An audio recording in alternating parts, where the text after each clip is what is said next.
Bonjour, je m'appelle Carmen Munoz-Dormois et je suis la directrice générale du groupe Citelum. Citelum est une entreprise qui travaille dans le monde sur des projets d'infrastructures urbaines, donc des thématiques des Smart Cities.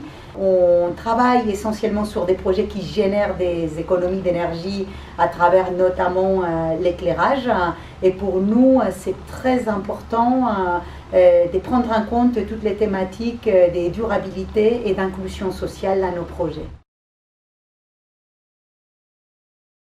Ce n'est pas la première fois que Citelum est associé au C40 à Women for Climate. L'année dernière, à la même époque, plus ou moins, j'ai eu le plaisir de participer à la conférence de Mexico et à rencontrer des femmes extraordinaires avec des très beaux projets. Je suis très contente de pouvoir accompagner des femmes extraordinaires à travers le monde. Pour moi, Women for Climate, c'était une évidence. Ça fait depuis très longtemps que je suis activement les C40 Cities, notamment parce que beaucoup de nos villes clientes dans le monde en font partie.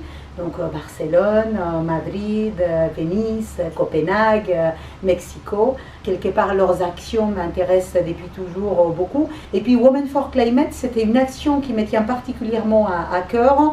Déjà parce que je suis une femme avec des responsabilités importantes et aussi parce que travailler à travers le monde nous permet d'avoir conscience que dans le cadre du changement climatique, c'est souvent les femmes qui ont le moins de pouvoir pour faire évoluer les choses et en même temps les plus impactées par les dérèglements et les catastrophes qui sont générées par le réchauffement.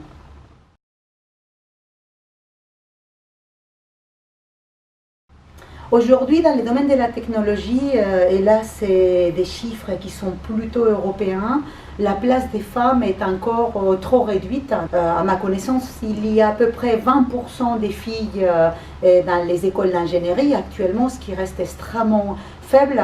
Or, le monde est de plus en plus technologique.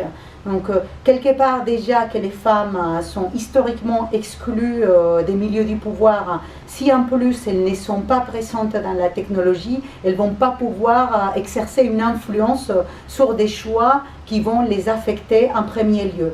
Donc je trouve l'initiative Women for Climate et puis la promotion des femmes qui mènent des projets favorables à la lutte contre les réchauffements climatiques dans les domaines technologiques comme une initiative extrêmement intéressante et que j'ai souhaité soutenir. Je suis aussi mentor de l'une des mentees de la promotion actuelle de Women for Climate à Paris. Donc ma mentorée, c'est le docteur Karama Esano, qui est une chercheuse qui travaille sur les impacts de la pollution sur la santé humaine. Les mentorings, c'est quelque chose d'extrêmement intéressant parce que ça permet d'une part de donner aux mentees l'accès à des femmes de responsabilité, à des contacts, à des ressources, à des savoir-faire, mais en même temps, moi personnellement, ça m'enrichit beaucoup en connaissant son domaine de recherche et en me mettant en relation avec un milieu qui est un peu plus éloigné des activités classiques de l'entreprise.